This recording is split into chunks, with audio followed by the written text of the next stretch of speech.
and we are on what would be the floor here as they have a new setup this year, kind of going like the Super Bowl setup. And joining us to kick things off is the Cavs president of basketball operations, Koby Altman. Koby, thanks for joining us. Great to see you, man. Thank you, Kenny Zeff. I'm glad you guys are here covering us. It's almost like an annual event where I get to kick it off with you guys. So I'm warmed up. I'm ready to go. It's a lot of fun for us because it gives us an idea and a chance to really get an eye on the players, see what's going on, what's new here, not only with the team, but at Rocket Mortgage Fieldhouse. And what an off-season it's been, because when we consider the fact that one season runs into the other, we were watching football over the weekend, obviously right across the way, the Guardians with great success.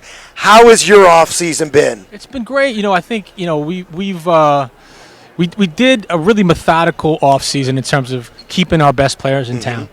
And I would say sort of the off-season ran a little long, right? You have free agency, and you want to make your splash, and that was Donovan Mitchell. Right. And then we carried a little bit longer into the off-season to re-sign Evan Mobley, our 23-year-old phenom.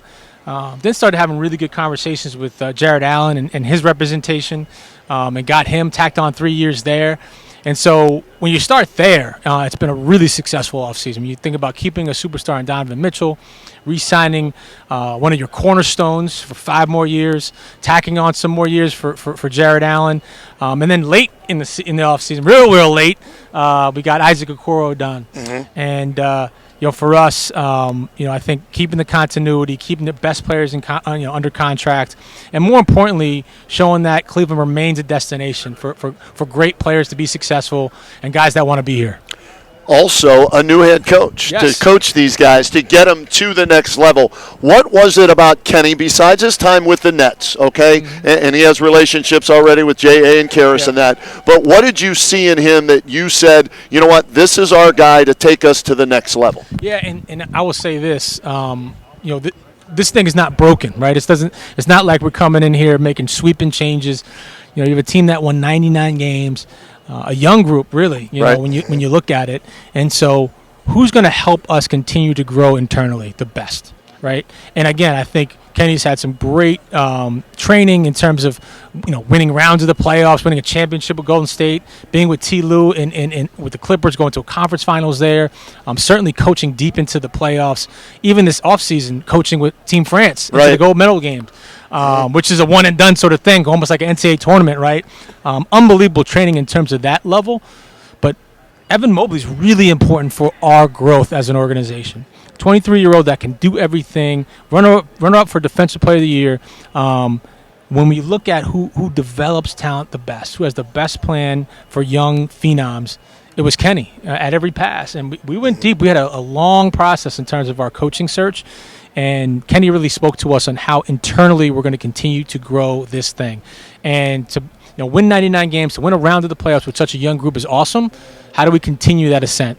Yeah, and JT, the great thing about what I love with Kenny is the championship pedigree with Steve, right? Having been a head coach, the experience. And then I thought the Olympics thing was huge. Absolutely. Right? I mean, Koby, it's an international game now. And so there are things you're not going to see unless you're a part of somebody's team with the international aspect. What's funny is Kenny with Team France is coaching against Team USA, which is LeBron and Steph. LeBron James and Steph had the two-man game at the end there. I mean, it was down to a one-possession game. Right. And Steph goes crazy, right, at the end, hits some miraculous shots that we've seen before. Unfortunately. And I text Kenny, I said, don't you have the scout report on him? But to take it that deep, to take the Team France that deep against the players he knows the best, to get it to a one-possession game to where you needed Steph Curry to hit a miraculous shot at the end, to see them embrace, to have the respect that he has of his peers. Kenny, to your point, it's remarkable. To have that respect around the game, the NBA, internationally. He grew as a coach. And we were thrilled to follow him through his journey, with Team France. And a silver medal is nothing to laugh at. I think that's an incredible thing to bring back. He's going to bring that experience, and he's going to thrive here. I really believe that. Plenty of talent in those Olympic Games, and we saw him from Canada to France, like you said, and what a great tournament that was. Koby Altman is our guest right now. And Koby, the one thing that comes to mind for me, Kenny Atkinson versus J.B. Bickerstaff, and we loved our time with J.B. Bickerstaff here. He was a great man, always treated us with the best of intentions and respect. It seemed as though it was more of a defensive-minded deal with Bickerstaff versus it seems as though Atkinson maybe want to do a little bit more up-style, more up-tempo offense. Was it looking for more offensive-minded coaching? So I'll say this. I think, to your point, JB helped us grow this thing immensely. Yeah. To get to where we've gone, to add that defensive ideology is something we can't lose. We can't lose, our tenacity on the defensive end. To be a top 5 defensive team the last 2 years was huge, and we can't lose that. I think for us is how do we diversify our offense? How do we unlock an Evan Mobley? How do we continue to take more threes? How do we elevate the bench? These are all questions that I think Kenny's tackling right now with the depth of our roster. But I think for like I said, this is not something that is broken. How do you have a new approach? How do you fine tune some things? And certainly on the offensive end that we're looking to elevate our game and our diversity. We're talking with Koby Altman, and we love Cavs Media Day because that means basketball season is underway officially. He's the president of basketball ops. If you want Browns talk, maybe later, sometime today during Media Day, we might address that. But for us, it's an exciting day to talk Cavs. And Koby, you mentioned the key players in the offseason that you kept, that you maintained. The backup roles. He and I talk a lot about backup point guard, right? Yeah. Ty Jerome, if he's healthy, could be that guy. Greg Porter, Greg got great playing time last year. Do you see one or the other or both of those guys stepping in to give DG and Donovan maybe a break in the backcourt? We're going to see how it looks come training camp. It's definitely very competitive in terms of the backup point guard. I will say getting Donovan reps at the backup point guard is pretty good too. Not bad, right? So you'll see a lot of that with the ball in his hands and shooters all around. I think we saw that for long stretches last year. Unfortunately, when Darius was hurt, we went on a real run there, and we really saw the talent of Donovan Mitchell in terms of his passing ability. But to have Kevin Porter, Craig Porter Jr. Right. that was undrafted, be able to step in and do what he did last year was remarkable. And we continue to hope his ascent into this league. And then Ty being hurt last year was tough. He's smart. He's big. He can play point. He can play off the ball. And we're hoping for a healthy season out of him. And you're right. I think, Kenny, we talk about the bench, right? This is important, right? How do we develop our bench? It's not just Karras, right? Karras can't carry us. It has to be Sam Merrills of the world, right? The George Niangs of the world, the Dean Wades of the world. We missed Dean immensely when he was hurt. And so how do we keep these guys healthy? How do we continue to develop the bench and have a deep roster that we value? Is that fair, though? I mean, when you look at the bench and you can bring out every number you want to, and they can say, well, your bench was 28th in scoring in the league last year. I don't see it that way because of all the injuries. So most of those guys were forced into starting roles at some point or another, right? I think to your point, I think it goes hand in hand of one, how do we stay healthy, right? How do we keep our best players healthy? But how you do that as well is developing a bench. And so your bench spells your starters some of those minutes, some of those back-to-backs that are arduous.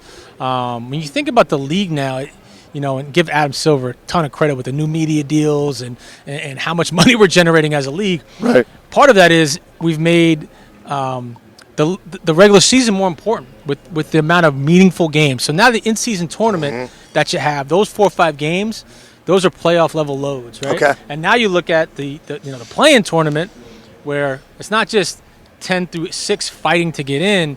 It's us on top trying to stay in those top 6 games. So the final 2 weeks are really competitive. Right. And so you look over the course of the season, there's a lot of meaningful games that are sprinkled into the 82, and there's no real time to take time off. And so we really need to be more methodical, really sophisticated on how we try to navigate these 82 games. And you guys keep bringing up bench. It's so important. It's how we stay healthy. All right, I've got I'm old school, okay? So I went back and did some research on this because I'm looking at, the champions are the Celtics, and they're in the Eastern Conference. And I go back to the days when the Lakers countered Boston with Bob McAdoo and Michael Thompson to match up with Bill Walton. The Celtics countered Dennis Johnson, to match up with Andrew Toney, right? And so you look at that two-headed monster, which is more than a two-headed monster in Boston, but you know the guys I'm talking about. Do you feel you have the guys currently on the roster that can match up with Brown and Tatum and Porzingis there, or is this something maybe as the season progresses we'll see? I think they have an immensely talented roster, and they were, obviously the champion for a reason. For us, they have to match up with us as well. And, before Donovan went down, he was incredible. Oh. He was on par, if not the best player in that series before he went down. And, look, they got to match up with us. I also think, when you have an Evan Mobley that can switch 1 through 5, when you have a Jared Allen that can switch 1 through 5, you're never going to stop, a Jason Tatum or a Jaylen Brown, but you can slow them down. And I think we have the defensive versatility to do that. And, I think you're always looking for that preeminent wing. I think we all are across the league. Right. The problem is they don't grow on trees. They're really hard to find. And so you got a game plan around that. And I think that, we present a really difficult matchup for anybody, not just Boston. I'm looking also at those games you talked about with Donovan Mitchell. And again, his last 6 games in the playoffs, Kobe, 35.3 points per game, 6.3 rebounds per game, 4.5 assists per game. And, he shot 50% from the field, and you don't have him for the last couple of games against Boston. So a healthy – is that something you took into account too? Hey, if we have a healthy team, including Donovan, you won one in that series against Boston. Is that the reason for maybe more hope than some other people might have? I think we need to be playing our best after the All-Star break. I think we need to be more sophisticated on how we utilize our best players throughout the course of the year. And absolutely we want to be healthy. Everyone wants to be healthy, but we got to be smart. Right. And we got to make sure we preserve bodies throughout the course of the season, and not chase it, right? Okay. Let's be playing our best after the All-Star break. Let's stay healthy. And I think we have a coach in Kenny that's really analytically driven. He's partners with the performance staff, and we're all trying to figure out this health thing. Not just us. 29 other teams trying to figure this thing out. But let's be sophisticated. Let's be smart. And let's make sure we preserve a Donovan Mitchell for the most important part of the season. And the last thing, and we'll let you go, Koby Altman, our guest, president of basketball ops for the Cavs. Ownership, Dan Gilbert, again, allowing you. Yeah. Hey, Dan, I need you to sign this check. Hey, Dan. $400 million worth of contracts I signed this offseason. I'm sorry to cut you off. It's just a great point. I couldn't even let you finish. Not only that, but, there's a reason that Donovan Mitchell wants to stay, right? When he sees that you're building an enormous practice facility on the banks of the Cuyahoga River that's going to be one of the best wellness performance centers in the world. He sees ownership, and he's like, this is where I want to be. Guys want to have great success in their careers. They want to have ownership. They want to have organizations behind them that set them up for success. And they want to have longevity. And when anybody comes through these doors, they go, wow. This organization is about winning, right? And it's not BS. When you have an owner that's behind you like Dan, when he says he wants to win championships, he is real about that because he's willing to spend. He's willing to, if it's going to make us 1% better, he's going to do it. And, oh, by the way, let's transform an entire neighborhood while we're at it, right, in terms of the Cuyahoga River and what's transformation that's going to do. But what's really thrilling is our players are going to be involved in the planning and preparation for all those player spaces. Obviously, we're going to have tremendous feedback from the clinic in terms of what performance looks like into the future, how we preserve bodies, how we have the best dietitians on staff, the best sleep performance on staff, you name it in terms of peak performance is going to be in that building. But now we get to integrate our players and their thought process of how a locker room looks, how a flow looks from a weight room standpoint, where they want to put their different lounges.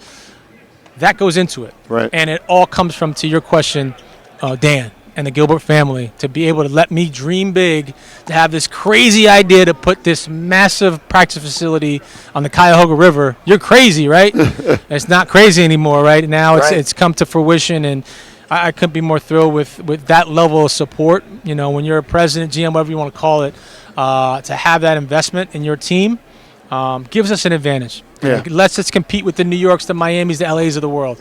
You can be here and be your best self. And so that starts with Dan and the Gilbert family, absolutely. No doubt. Koby, we always appreciate the time you make for us. Happy basketball season to you and everybody with the Cavs. Look forward to seeing you down here at Rocket Appreciate it, man. Mortgage Thank Fieldhouse. you, guys. Thank you. Awesome. All right.